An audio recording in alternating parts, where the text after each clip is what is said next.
Assalamualaikum warahmatullahi wabarakatuh. Perkenalkan, saya Ul Indrawan Chandra, Sarjana Pendidikan Agama Islam dan guru mata pelajaran Al-Quran Hadis di MAN 3 Pesisir Selatan, dan sekaligus mahasiswa PPG dalam jabatan tahap 1 tahun 2025 di LPTK UIN Sunan Kalijaga, Yogyakarta. Pada hari ini, tanggal 20 Mei 2025, saya melakukan praktek mengajar syarat untuk uji kinerja PPG tahun 2025. Demikian, saya ucapkan terima kasih. Assalamualaikum warahmatullahi wabarakatuh. Assalamualaikum.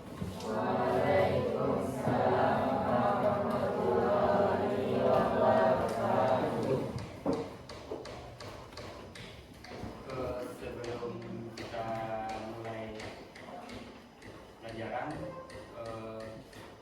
saya disiapkan dulu.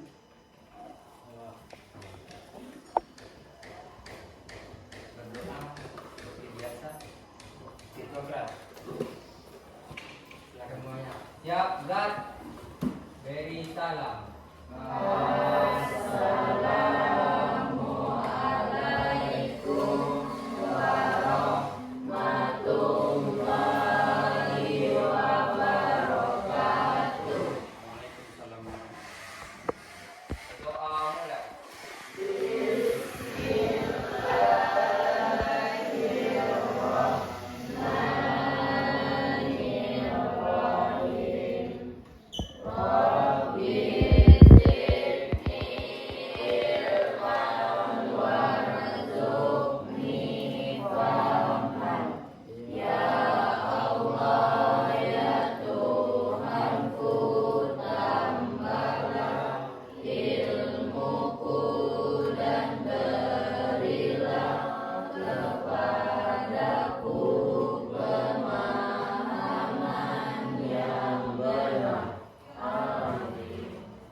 Sebelum kita mulai pelajarannya, dengarkan absen terlebih dahulu.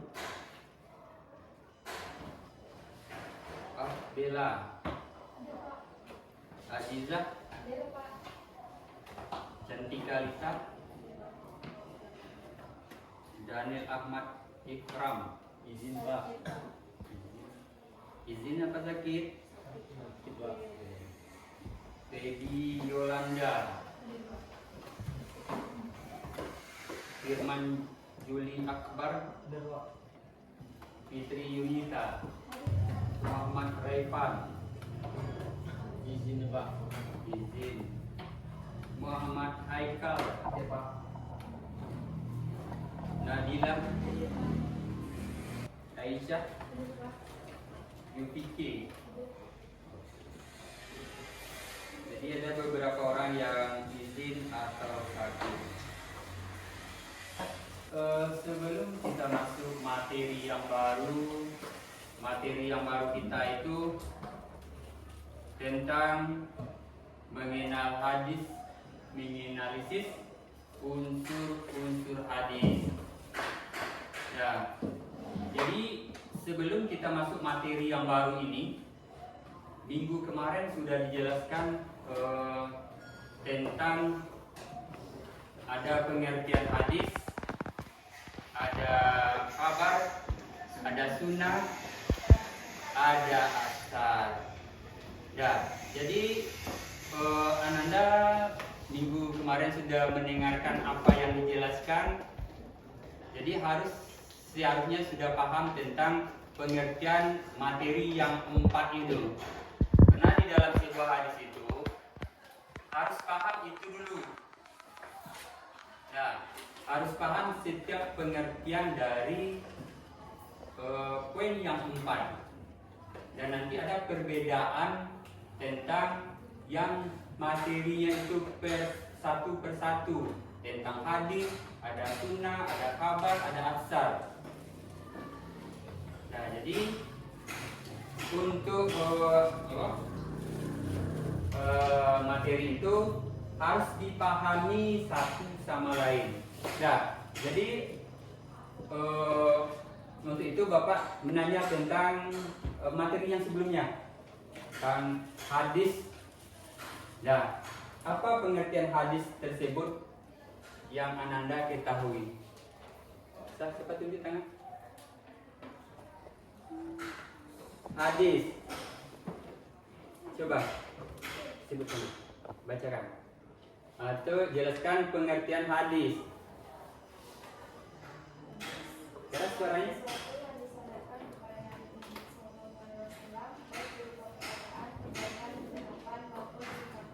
Nah, jadi hadis itu adalah apa hadis? Segala sesuatu mulai dari perkataan, ketetapan maupun sifat dari sebuah hadis atau orangnya nanti. Nah, itu tentang hadis. Nah, jadi kalau seandainya itu tentang hadis. Kalau sunnah apa sunnah? Ya sebelah sini. Sunnah apa sunnah? Sunnah. Coba Anda jelaskan. Lihat ke depan. Sunnah apa sunnah? Coba jelaskan pengertian sunnah itu. Apa sunnah? Dari bahasa, kata sunnah merupakan definisi dari kata sunnah yang sungguh sunnah. Kata itu mengandalkan cara, jalan yang cantik, tradisi atau kebiasaan atau ketetapan. Nah, oke. Kita ambil dari salah satunya, itu merupakan ketetapan. Satu lagi nanti ada pengertian yang lain. Nah, menurut bahasa dan istilah. Nah, jadi untuk materi sebelumnya itu kita anggap sudah selesai. Berarti Anda sudah paham tentang pengertian hadis, sunnahnya sekalian. Nah, dan apalagi nanti perbedaannya berarti sudah paham. Oke, kita masuk kepada materi yang berikutnya, yaitu tentang menganalisis unsur-unsur hadis. Nih. Oke. Menganalisis unsur-unsur hadis. Nah, dari unsur hadis ini ada beberapa poin yang akan kita pahami dan dipelajari untuk tindak lanjut atau memahami materi berikutnya. Baik, kita masuk yang pertama adalah sanad. Sebelum dijelaskan pengertian dari sanad itu, kalian sudah pernah mendengar tentang apa itu sanad? Oke, sudah pernah. Sanad yang menurut, kalau memang sudah mendengar, apa itu sanad? Secara apa? Kemarin sudah mendengar, secara logikanya atau pendengarnya sanad seperti ini. Sanad apa sanad? Sandaran. Sandaran, oke, sandaran. Terus yang laki-laki lagi, apa sanad?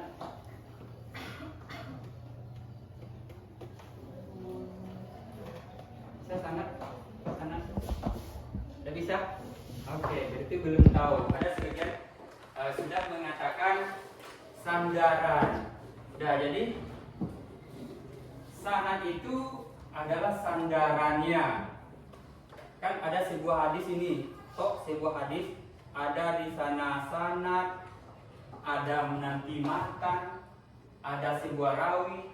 Nah, jadi kalau seandainya kita melihat sebuah hadis itu, mengetahui hadis itu nanti hadisnya hadis sahih, ada hadisnya hadis hasan, ada hadisnya hadis dhaif, nanti adanya hadisnya hadis maudhu namanya.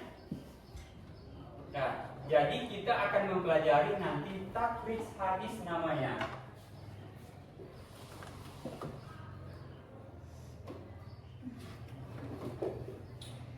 Takrij hadis namanya.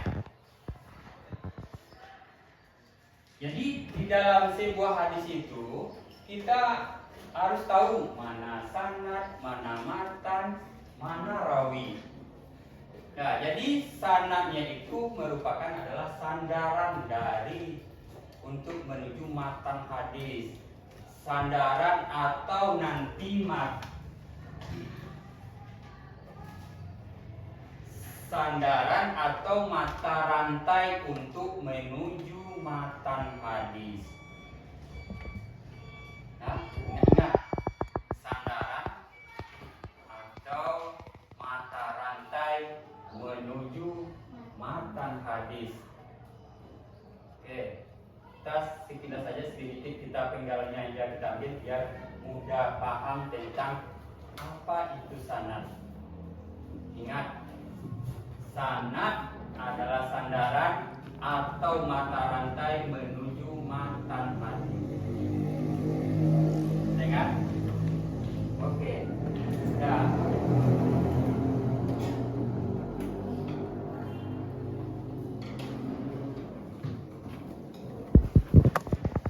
yang kedua yaitu matan hadis. Matan hadis ini adalah isi dari sebuah hadis. Nah, isi dari sebuah hadis atau isi hadis. Ada nanti contohnya sebuah hadis qala Rasulullah sallallahu alaihi wasallam, atau ada hadis yang paling ujungnya itu biasanya di pesantren atau di MTS sudah dijelaskan atau memahami tentang hadis itu.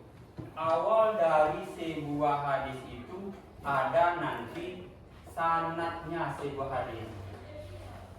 Sanad yang pertama jadi hadis.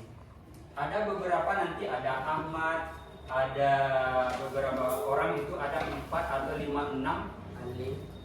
Ya, Ali, siapa lagi? Umar, siapa lagi? Ada itu beberapa untuk menuju dari sampai ke matan hadis ini. Nah, jadi awalnya itu adalah sanadnya, baru isi dari sebuah hadis. Nah, selanjutnya untuk setelah isinya itu baru rawi hadis. Rawi atau rawi? Apa tuh rawi? Meriwayatkan. Apa riwayat atau yang meriwayatkan hadis. Nah, rawi apa? Rawi yang belakang. Rawi apa rawi? Rawi. Biasanya kita kan ada rawi itu. Hadis itu ada utuh dari sanad, ada matan sampai terakhir rawi. Apa itu rawi? Yang secara yang kita lihat, apa kira-kira itu rawi? Orang yang meriwayatkan hadis. Atau pas ada terakhir itu nanti hadisnya, sebentar ya, kita lihat dulu. Dikasih contohnya sebuah hadis.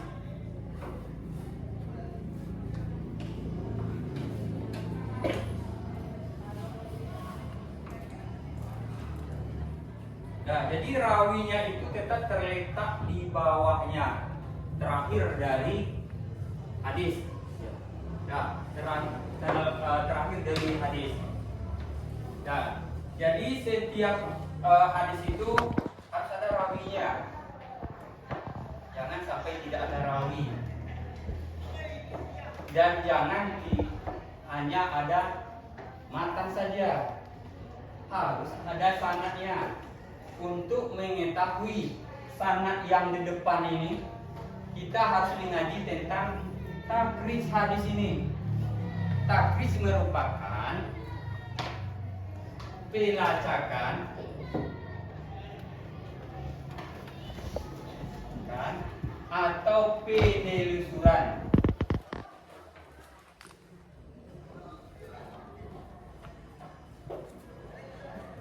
Nah, takrij itu merupakan pelacakan atau penelusuran sebuah hadis untuk mengetahui hadis itu hadis sahih, hasan, dhaif, kita menggunakan hadis ini, metodenya, metode takris hadis atau menggunakan takris hadis. Nah, untuk pelacakannya itu nanti kita mempunyai kitab namanya, ada beberapa kitab, kita gunakan kitab atau kita gunakan digital untuk mencarinya.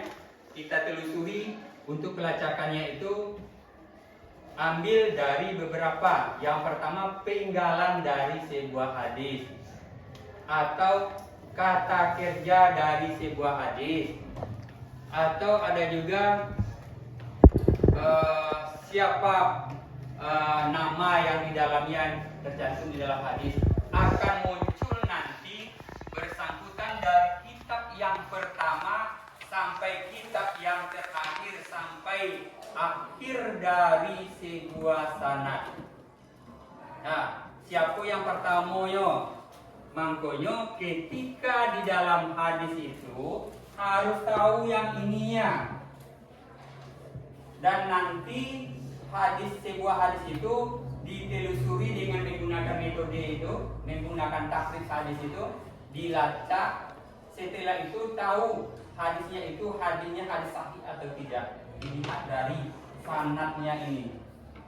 Syarat dari orang yang seorang periwayat itu, dia itu harus mempunyai sifat-sifat yang ini ya. Seorang periwayat tidak boleh tidak ada yang ini. Syaratnya, ingat, harus ada perawi atau periwayatnya ini. Yang pertama adil, yang kedua dhabit. Yang nanti adilnya sini ada beberapa poin tentang keadilannya ini. Adil di sini yang pertama nanti ada, dia dikatakan adil. Yang syarat dari seorang perawi hadis, yang ini syarat dari seorang perawi hadis yang pertama adalah adil. Adil. Nah, harus adil seorang perawi itu atau seorang perawi.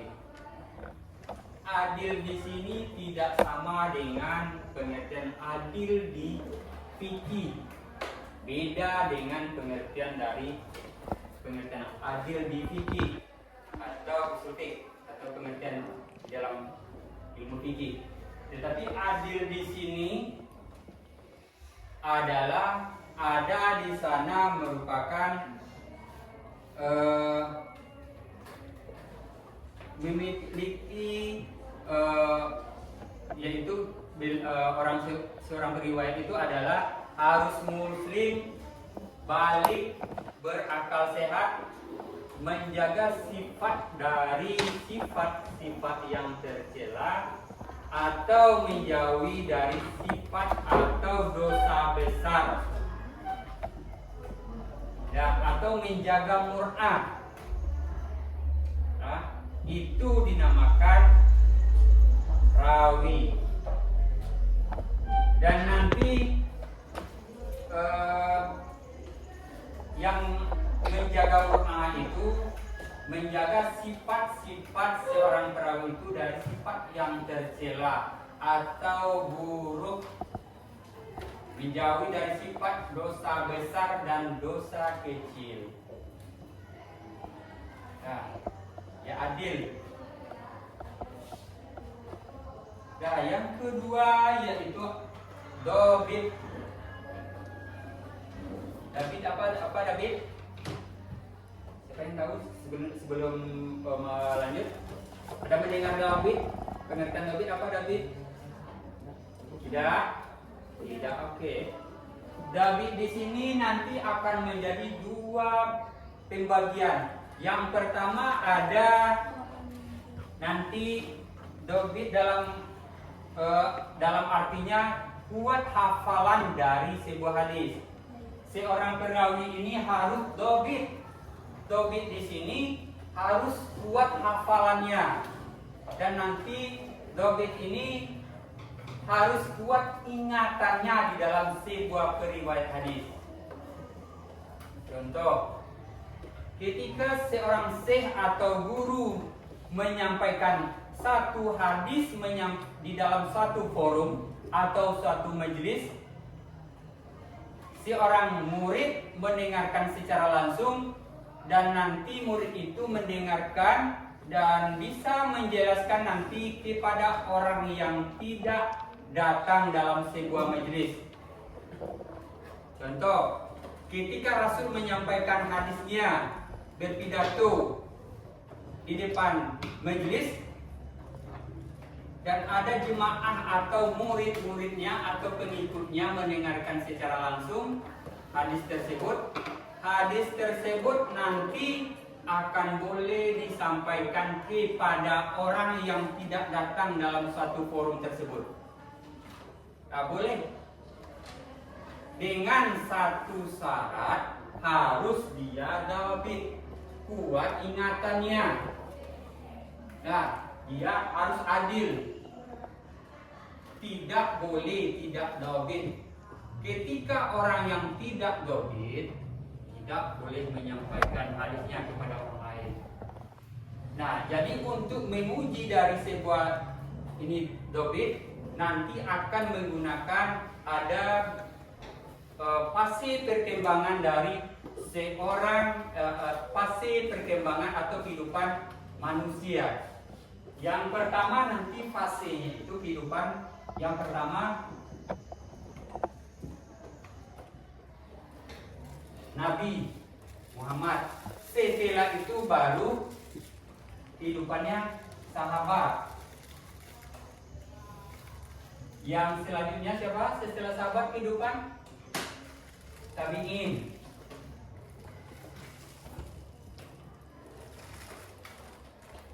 Setelah itu siapa lagi? Tabi'in. Fase ini akan beranjak berapa tahun ini, berapa abad, dan ini berapa. Nanti akan dipelajari untuk selanjutnya. Nah, jadi dengan fase ini sekarang untuk menyampaikan sebuah hadis itu sampai pada masa sahabat. Sahabat ini mendengarkan secara langsung hadis dari Nabi, yaitu ada sahabat yang paling banyak meriwayatkan hadis. Kira-kira siapa yang paling banyak meriwayatkan hadis?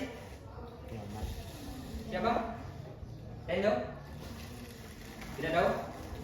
Yang sahabat yang paling banyak meriwayatkan hadis adalah Abu Hurairah, sekitar 5.374 hadis yang diambil secara langsung dari syekh atau gurunya, dan itu sudah diuji dengan kedabitannya. Dengan ada sebuah sejarah perkembangan hadis tentang Abu Hurairah yang mendapatkan hadis 5.374 hadis ini, dan diuji oleh asisten dari namanya ada asisten yang menguji tentang hafalan dari 5.300 ini, 5.374 hadis, hafal atau tidak.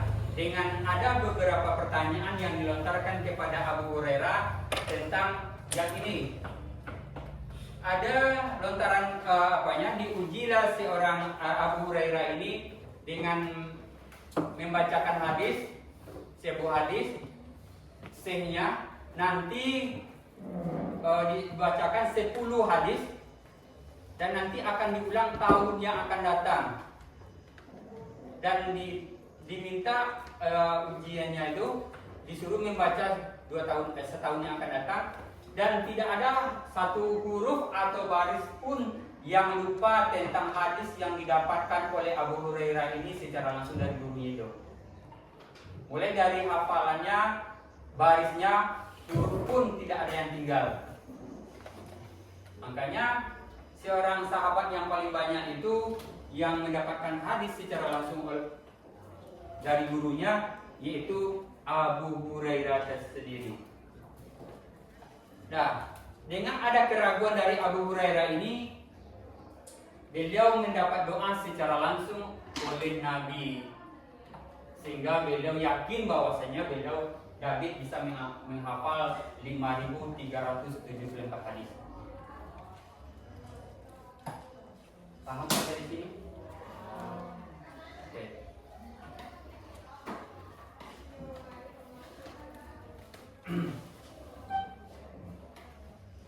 Nah, sebelum kita lanjut, ada yang ditanya? Sudah paham semuanya? Sudah?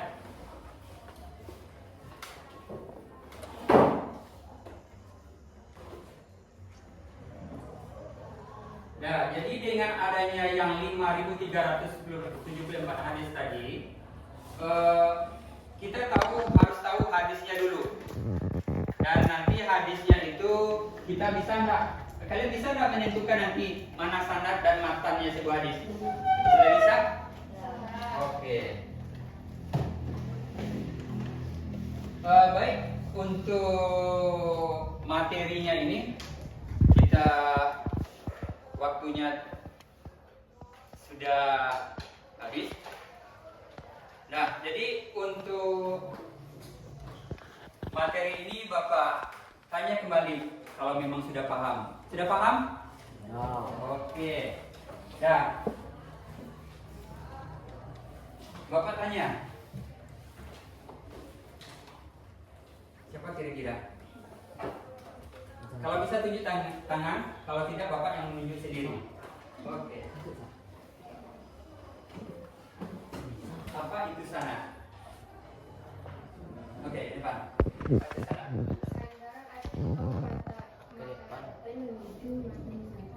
Oke, bagus.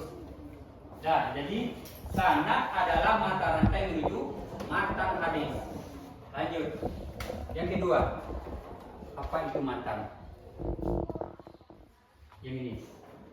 Matan adalah isi dari sebuah hadis. Oke. Isi dari sebuah hadis. Lanjut.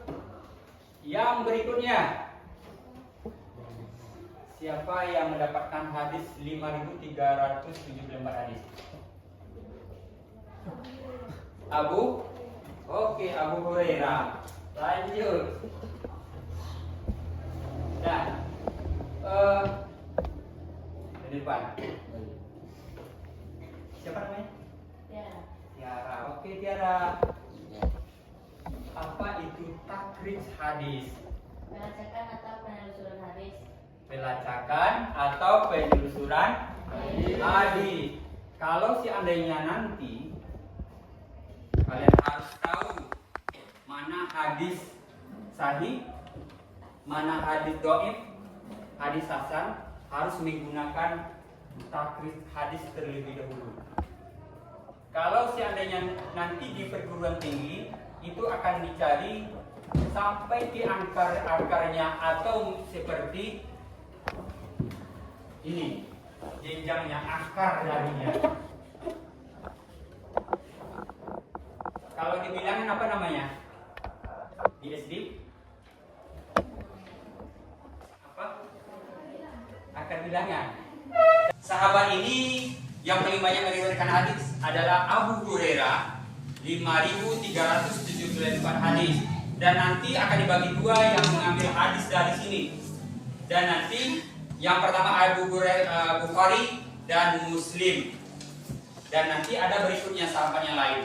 Ada Malik, Anas bin Malik, Aisyah, itu beberapa sekitar 7 yang banyak meriwayatkan hadis, sahabat yang paling banyak meriwayatkan hadis. Ya, sampai situ ada ditanya? Enggak. Berarti sudah dianggap paham ya tentang menganalisis unsur-unsur hadis. Nah, jadi unsur hadis itu ada sanad, ada matan, dan rawi. Nah, jadi sudah dianggap paham tentang materi ini. Untuk kali ini atau pertemuan kali ini cukup sampai di sini. Kalau mohon maaf dalam penyampaian. Assalamualaikum warahmatullahi wabarakatuh.